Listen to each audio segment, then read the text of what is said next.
going to be picking up in our study of Romans. We are continuing on in Romans, the 8th chapter, and we're going to be looking at verses 18 through 25 this evening. And in looking at various titles that men have thought of for this particular section, I kind of chose to go with the idea of future glory. Some have discussed this as the idea of from suffering to sonship in this general area as well. But one of the things that we're really going to be focusing on, and Paul is going to be addressing, is the idea of our future glory. He's been talking about the fact, and he finished up in our last section with the idea of us being adopted and all of the blessings that come from being adopted and the right to have an equivalent heirship as the original family, if you were to say. So we had discussed that idea as being the fact that we are going to receive the equivalent riches and glory as heirs of the Son of God, as Jesus Christ himself received. And so we need to recognize the greatness that is found in that. And so he's going to start off first by talking about the current or present suffering. And that's where he goes from present suffering leading into future glory. In verse 18 he says, "I consider that the sufferings of this present time are not worthy to be compared with the glory which shall be revealed in us." So as he uses this word consider, it has to do with the idea of I've reasoned out or I've calculated out the both sides of the issue, and what I found is that the sufferings that exist now nowhere compare to the greater in the glory that we receive in the future. It's not a word of doubt. One writer said, on the contrary, it's a process of reasoning that arrives at a firm conclusion or a firm deduction. He has made a deliberate calculation for the suffering Christian, and it's a definite statement that he considers to be an assurance that he can give us. And that assurance is that the suffering does not compare to the glory that we will receive. So one of the aspects that I appreciate about this idea is that Paul is willing to talk about the fact that there is suffering, right? Some in the religious world today want to present a situation where if you just accept God or you do some certain act or ritual or say a sinner's prayer, or some of these ideas that they have, that everything from then on is going to be just perfect. You know, you'll never suffer again, you'll never have difficulties, etc. And we've talked about what that can lead to. But what Paul says is the sufferings of this present time, they exist, and they're going to exist. But the hope that we have and what helps to get us through is that we know that there is something far greater on the other side. Again, in looking at just some of the research that's been done on this, one writer said, Paul's perspective is that our present sufferings are not even worth holding in comparison with the glory that will be revealed in us. And he said some readers might be tempted to hear Paul glossing over the enormous pain, physical and emotional, that comes with human existence. You know, they might say, well, he's not really, I just don't consider, I count the sufferings, that's really nothing. He's not thinking about it. Now, Paul has experienced a great deal more suffering in his life than probably most of us ever will. If you ever go through and you see the pain and the suffering that Paul has to go through, he understands what it means to suffer. And yet he can still say, I see these sufferings. He's been there, he's done that. And so it's okay. He can say with all authority that he's been there. One writer said he's elevating much more the enormous to come. He understood pain very deeply. 2 Corinthians 11, 23 through 29, and I encourage you to go back and read that. But that's just a sampling of his experiences of hunger, thirst, danger, imprisonment, torture, and persecution. And yet he says all of this suffering cannot compare to the glories that will be revealed at some future time to save believers as God's heirs with Christ. Truly, those endless glories must be incomprehensibly wonderful, satisfying, and meaningful. There must be something really great out there that Paul seems to see if he can say, in lieu of all of these things that I've been there, they don't even belong in the same conversation, we would say, with the glories that exist over here. Because as tough as it seemed, and as the amount of toughness that we went through doesn't compare to the amount of the glories that we receive, or the amount of good that we receive. And when you listen to that and you think about that, it should be very encouraging, especially at a time when people are being persecuted, at a time when there are discrepancies, when there are disagreements that are existing amongst the Lord's church itself. There is something that we can look at that is positive. And so he then goes on to use the idea that all creation is anticipating this coming glory. So I'm going to read these verses and then we'll make a couple of comments. But beginning at verse 19, he says, "For the earnest expectation of the creation eagerly waits for the revealing of the sons of God. For the creation was subjected to futility, not willingly, but because of him who subjected it in hope. Because the creation itself also will be delivered from the bondage of corruption into the glorious liberty of the children of God. For we know that the whole creation groans and labors with birth pangs together until now."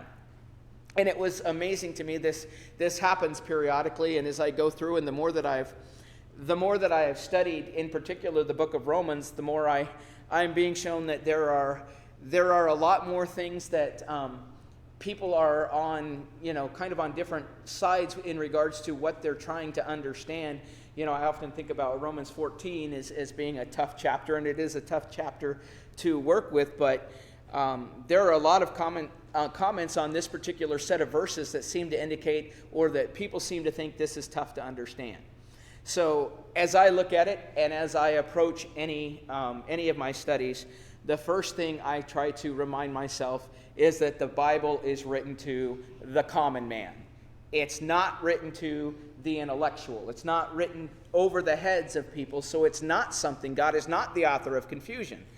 So if that's the case, we should be able to take a look at this and kind of weed through what everybody else may say, and just focus on what it is that's being taught here, and following through and thinking about that this was a letter written to a certain group of people, and there are things that he has referenced in the past that are part of what he's talking about now.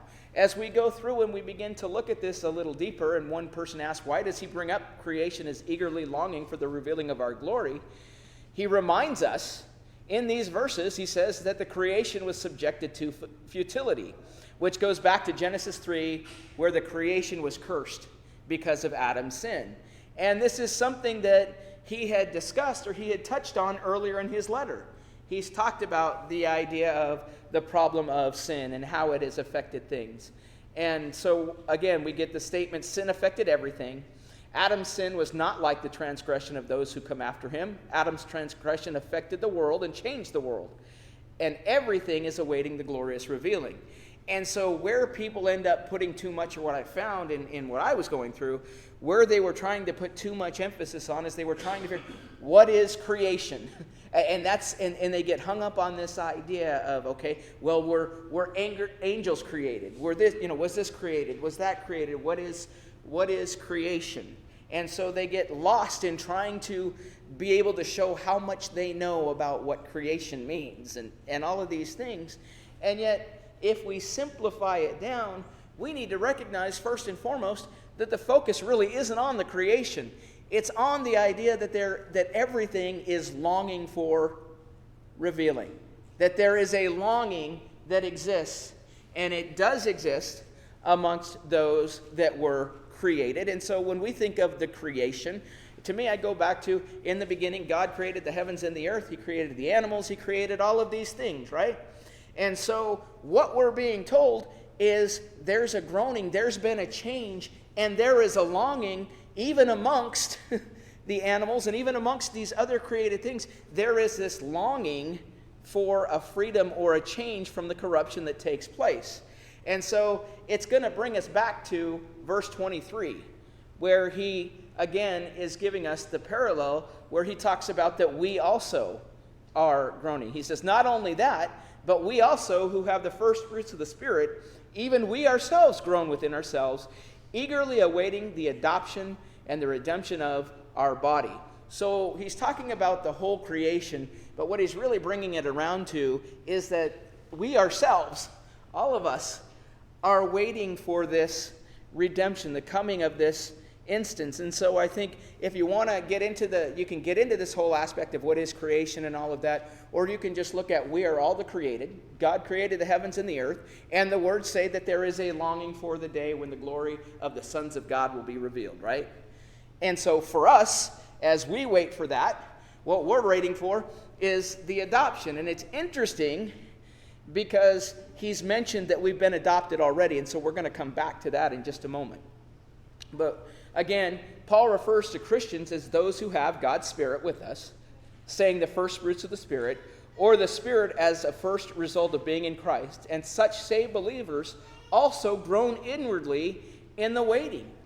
But while the creation is waiting for God's children to be revealed in glory, we're waiting for something more specific. They're waiting for something to be revealed in glory. We are eagerly awaiting the adoption, which is the redemption of our bodies. We are eagerly awaiting for the time when Christ returns. We're eagerly awaiting for when we are brought to the opportunity to be in our true home.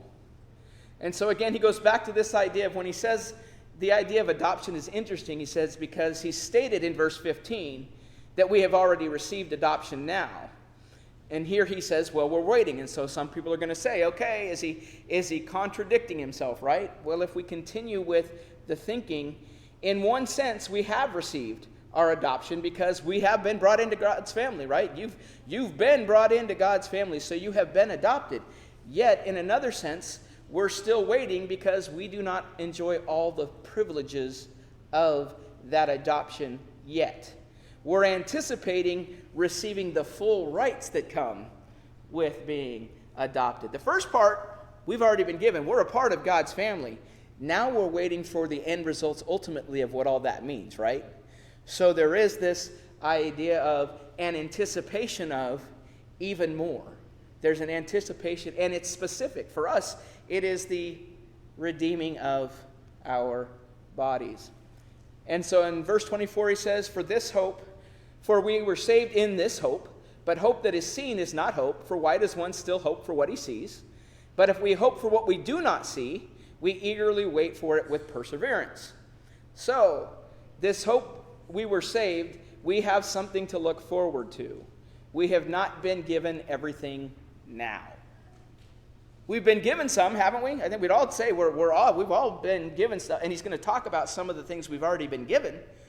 But we need to recognize that we've been given something now, and there's something precious still waiting for us, right? And that's exciting, isn't it?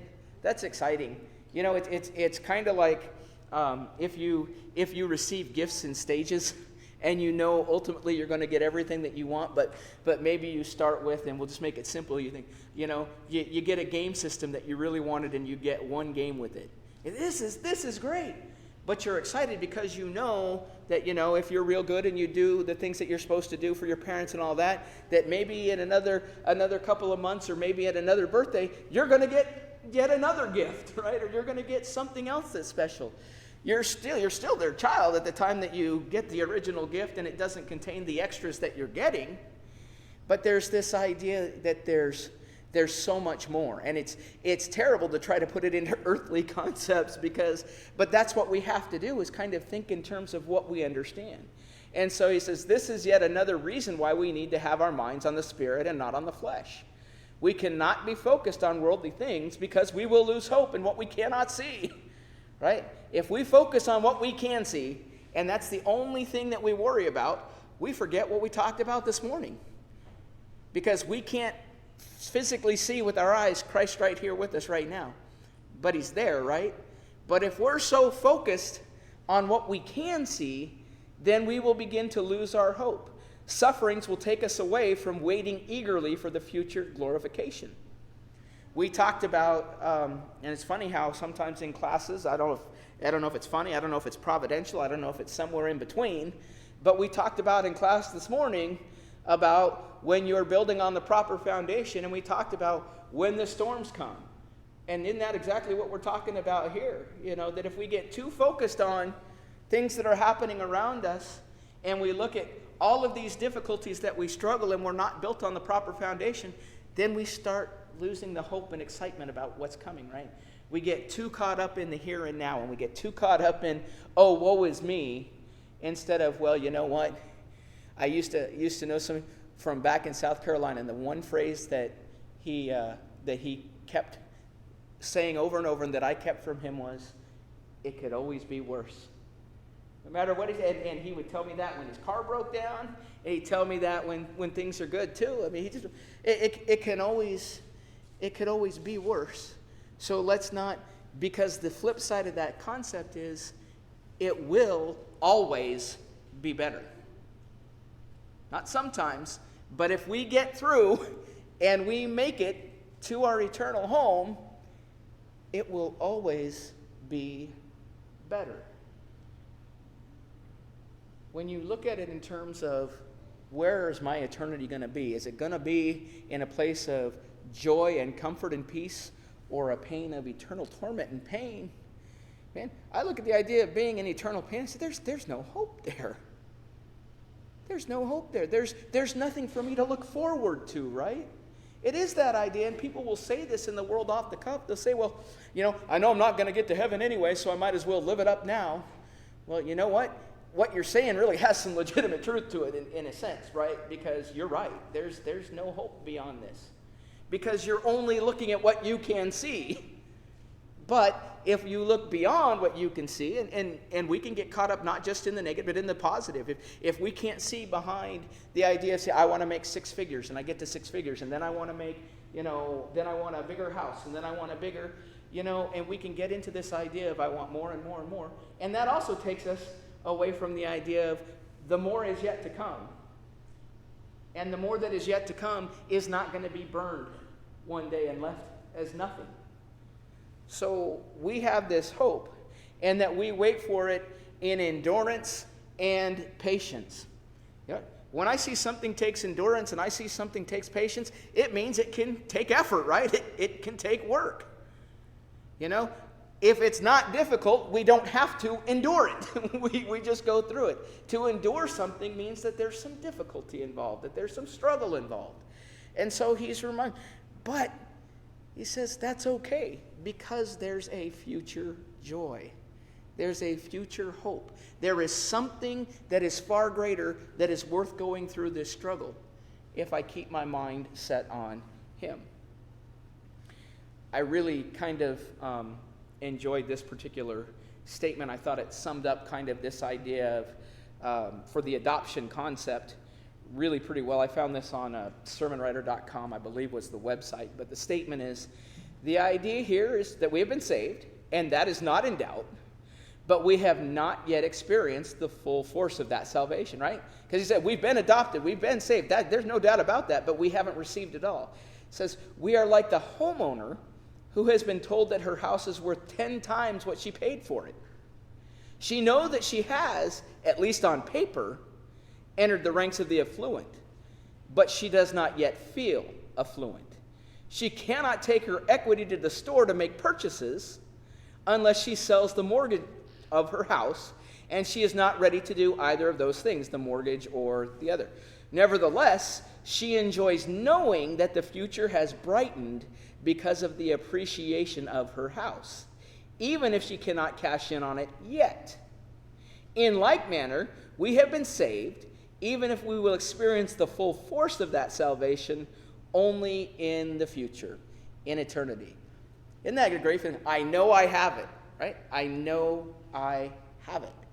It's here. The time has not yet come, though, for it to be redeemed. The value is there. It's waiting for me. I can consider myself to be pretty affluent. I have this house that's worth 10 times what I bought it for. I can put myself, yet, you know what, that's still kind of on paper, right? Yeah, that's true, but you don't have the value that's within that yet. Something has to take place first, right? In the case of, if you want to use it with the house, you have to sell the house and redeem the value for what you get. For Christians, it is the waiting for the hope that is to come. And so we are going to close out there. Again, I hope this helps. There is an awful lot of study that has gone into this particular chapter. There is an awful lot of confusion and things that exist in the world, and our job as Christians is to go through and try to weed out and remove any of those confusions. And I can tell you that as a local preacher, I am first and foremost a student of the Word, and so if you find that anything that has been come through is incorrect, you would be more than a brother or sister in coming to me and saying so. So our perceived hope, Paul has been describing both our current state of being and our future as a Christian. Our future is glory when all things will be made right. Our faith will be vindicated to the world, and our redeemed bodies will allow us to be with our Father. Our current state, though, is one where we long for that day with patience and endurance. For now we have to suffer through the realities of life and the consequences of sin on this side of eternity. Our hope is sure, but by definition has not arrived. Our hope is sure, but not arrived. So Paul describes us Christians as people who wait with patience for a hope we do not see with our eyes. We might not always feel the longing as intensely or always as patiently. Still, to be a Christian in this life means to wait for the best possible reality anyone can imagine. I'll hold on for the best. You say, I'll keep on keeping on, right? That's perseverance. I keep on keeping on, and I'll do this for the best, and I'll do it with patience. We can trust our Father to bring about at the proper time. If we recognize who God is, as we have talked about, as Christians, we can know that at the proper time, we will receive the end of our blessings. The present sufferings cannot compare with the glory that is revealed to us. Our suffering for Christ will be worth it. And that's something we need to admit when we talk about it. People say, well, if I become a Christian, somebody might make fun of me. Yes, they might. Don't say, no, that's not the case. Say what the Bible says. The Bible says, yeah, that's exactly right. But let them know it's worth it, right? Because why do people do things? People do things because it's worth it. People count the costs. As he has said, Paul has reached the conclusion that it's worth it. So we groan inwardly as we wait for this glory, our full rights as adopted children. We've been adopted. The rights are yet to come. But if you're not a child of God, it's because you haven't been adopted. And you haven't been adopted into the family because you haven't done what the Father has said needs to take place in order to be adopted into the family. And so I've been talking about this hope and how it's all worth it to go through these struggles. You don't have that if you're not a child of God. You have these struggles, and then sadly, it's like, but what's left for me at the end of these struggles and trials? And the truth is, worse pain and suffering than you're dealing with right now. I mean, I know it kind of sounds negative or sad, but isn't that the truth? You're struggling through, and you say, well, what's left for me?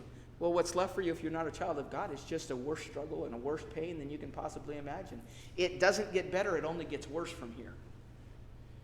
On the other hand, if you are a child of God, it will get better than you can possibly imagine, and it will always be that way. The suffering times will go away. The choice is yours. If there's any way that we can help you to experience and appreciate the joy that comes from being a child of God, let us know while we stand and while we sing.